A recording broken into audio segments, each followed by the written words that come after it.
Good afternoon.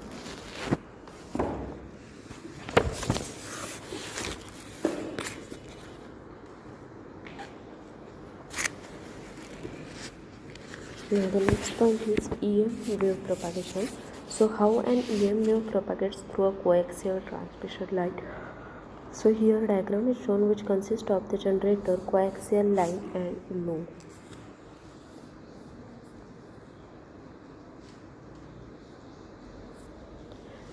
Now here the different components that is resistance is used, load resistance and source resistance are used, and one switch is connected. Now what happens when the switch S is closed? The condition is when switch is closed. So the E is the electric field which is radially outward. In this diagram it is clearly shown that E is, what is E? E means electric field and it is radially outward. So according to the Ampere's law, we have already seen what is Ampere's law. So according to Ampere's law, the H field encircles the current carrying conductor and the pointing vector, that is E cross H, it points along the transmission line. So closing the switch establishes a disturbance which appears as a TEM wave propagating along the line, and this wave is non-uniform plane wave. By means of it, power is transmitted through the line. So when switch S is closed,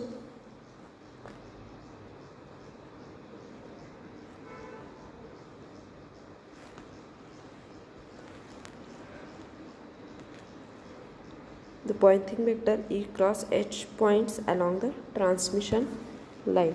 So the two conductors line supports a TEM wave, transverse electromagnetic wave. An important property of TEM wave is that the field E and H are uniquely related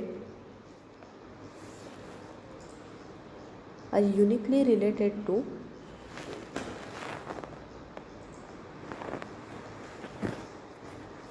voltage V and current I. So the equation is given. To solve the transmission line problem, the circuit model is simpler and convenient instead of solving the Maxwell's equation.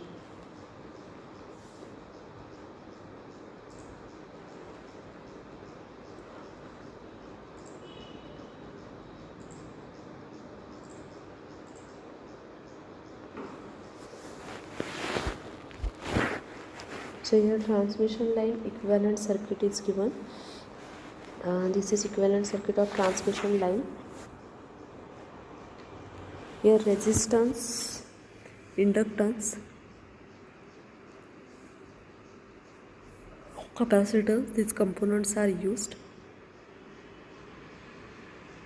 There are three sections.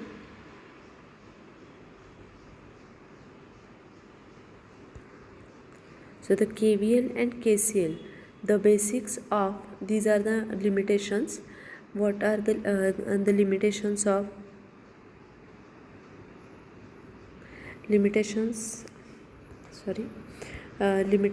the transmission line? So KVL and KCL, the basis of network analysis, that is lumped element model.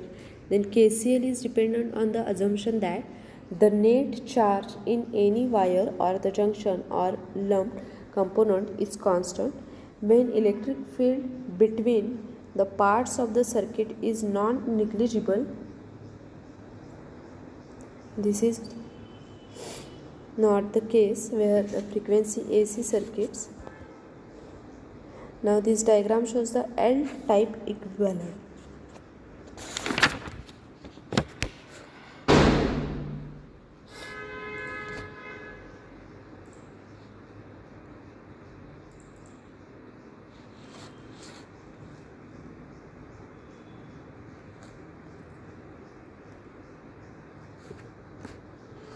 A high frequency AC circuit. So in transmission line we have two wires which are capacitively coupled, so the charge density in the conductor will constantly oscillate. The lump model is no longer applicable. Then the next is the L-type equivalent circuit is shown here. So if we apply the KVL to the outer loop of the circuit, then we can write the equation of the KVL here.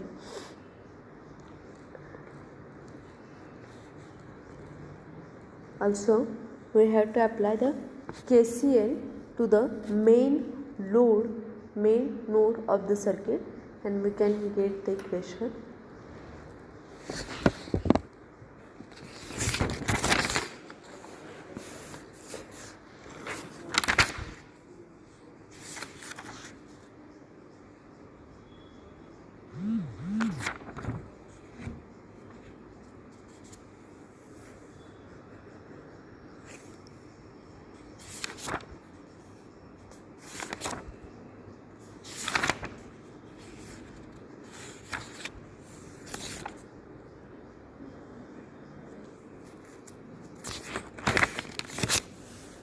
Next is the propagation constant.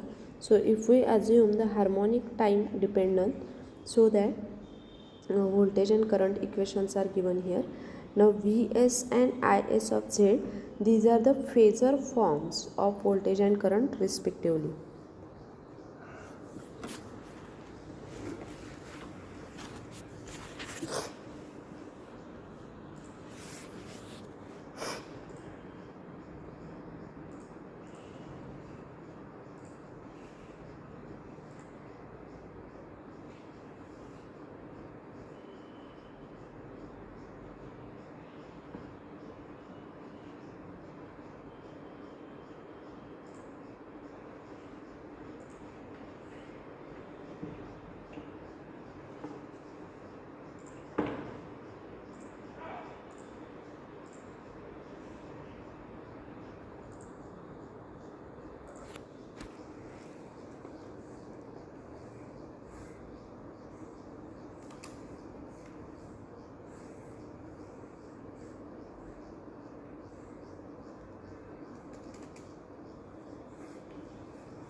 So these are the equations for the propagation constant.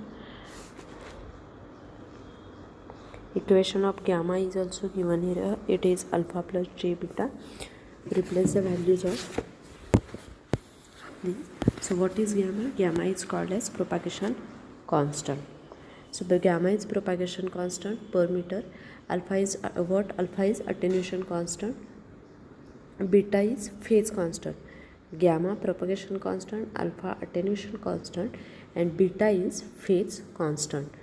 And lambda is the wavelength, which is 2 pi by beta.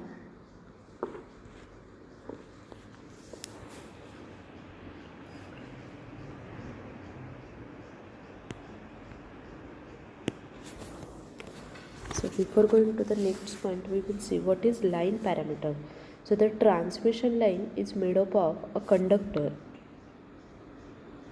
The transmission line is made up of a conductor, and the conductors are having some resistance. So there exists resistance R throughout the length, and the current passing through the conductor creates the magnetic flux. Thus, there exists a distributed inductance throughout the line.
In case of parallel lines, the dielectric material or the insulator is not always perfect. So there is a flow of leakage current, and it gives the parameter leakage conductance. Now since the conductors are separated by a dielectric medium, there is existence of capacitor C throughout the line. So the parameters like R, L, G and C are called as primary line constant, and these parameters are specified per unit length of the transmission line. For example, the resistance is expressed as the resistance per unit length of the transmission line.